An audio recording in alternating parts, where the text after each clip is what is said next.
All right, welcome back to the couch. We have Carolina Mendoza back with us. So, being raised in a place like Stone County, surrounded by folk and mountain music, how did that influence the artist that you became?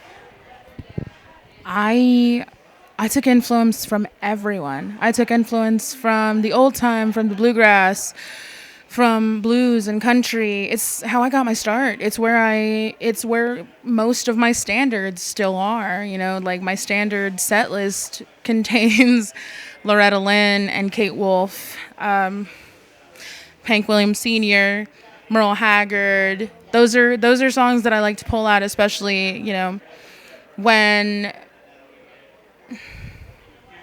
when I find somebody that I know is going to connect with it. I think my favorite thing to do is play country songs for older gentlemen, and they get to relive playing guitar to that song. So it's really really cool. I love that. Okay. Woo. Your performances feel deeply emotional and personal. Is there a song in your set that still hits you emotionally every time you sing it?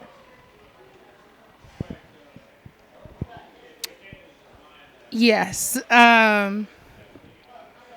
So I wrote a song called Papa Who, and it's about my dad. The line goes, Papa Who is going to walk me down the aisle, and Papa Who's going to swaddle my first child. And it really talks about, you can't go yet, Dad, because, I mean, like, I'm not even married yet.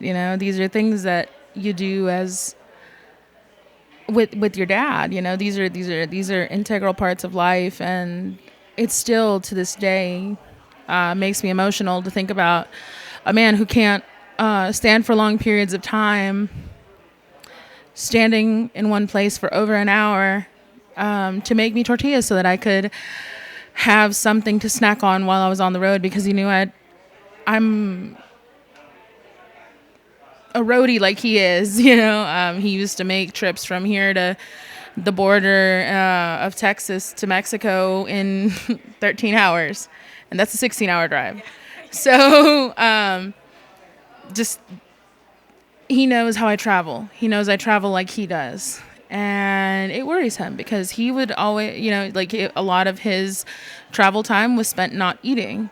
So, I mean, it just gives you perspective of how he thought of me. And then going on a 2,000-mile run, 10 shows, 8 days, 2,000 miles, and that was a lot. And I did that all by myself. But I didn't, because my dad packed me snacks. So it gets me. It gets me. Every once in a while, I catch myself not being able to finish the song, but somebody else always, they know the words at this point. So other people have stepped up to finish it for me. That's amazing. As somebody who has lost their father, I can see how you might feel that very deeply. Yeah, I really hope you get to experience those moments with him. I do. All right. What's something audiences might not realize about the amount of storytelling or emotion that goes into a performance like yours? How real it is, how deeply deeply real and scarring things had to be for me to be able to write them down, and for me to be able to sing them and present them in a way that you can feel what I felt at that point in time. And the the amount of healing it brings me to know that every once in a while, there are people come up to me crying, and they said, "I needed that." And at first, I was very, very bashful. I didn't know how to answer, and we're all healing, and songs, and especially telling stories the way that I do, the way that John Prine does, the way that Kate Wolf does. It it is a perspective outside of our own, and it gives writing the song gives me perspective of somebody else's life, and then hearing the song being sung gives you perspective of somebody else's life as well. So it's definitely a healing moment of compassion and empathy when I get to tell my stories. It's amazing. All right. Folk and mountain music were built on storytelling and survival. Do you think that modern music is missing some of that human connection? Yes. There are. My boyfriend or my partner told me, it's when folk music is up, society is usually not doing great, you know? And folk music is making a rise right now. And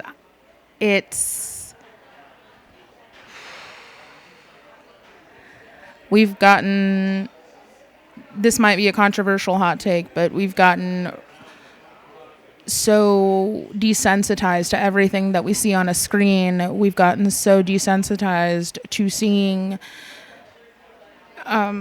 drugs and alcohol and just abuse in all kinds of ways, in all kinds of substances, that when you really, really see it and you get that reality check, you know, it doesn't, it's glorified right now. You know, when you see the dark parts of all of the dark things that are happening, all of the everything, there's always an effect.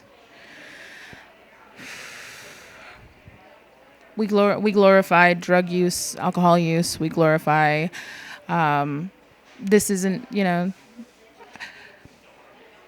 we glorify putting, I guess the best way to say it is earthly pleasures over our emotional health, over our mental health, over our physical health.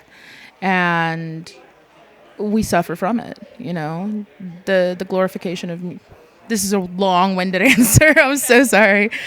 But yeah, I think that it's lost its connection because you glorify things that are inherently hurting you and breaking you down and breaking your psyche. And now at this point, you've become so desensitized to everything that until you find something that's real and guttural and raw and you feel something for the first time in years is amazing. And I hope that we hopefully get to where people start seeing that, you know, where they start getting that raw truth that's hard to hear, that's hard to sing, and we develop more compassion and more empathy and love for one another, you know, hopefully. I'm hoping for it. All right. Ooh, I love how deep you took that. That was, yeah. All right. So to lighten it up just a little bit and to bring it full circle, John Prine's songwriting felt timeless because it came from truth more than perfection. What's something you've learned about authenticity through music? I'm going to have to read that as well. Sorry.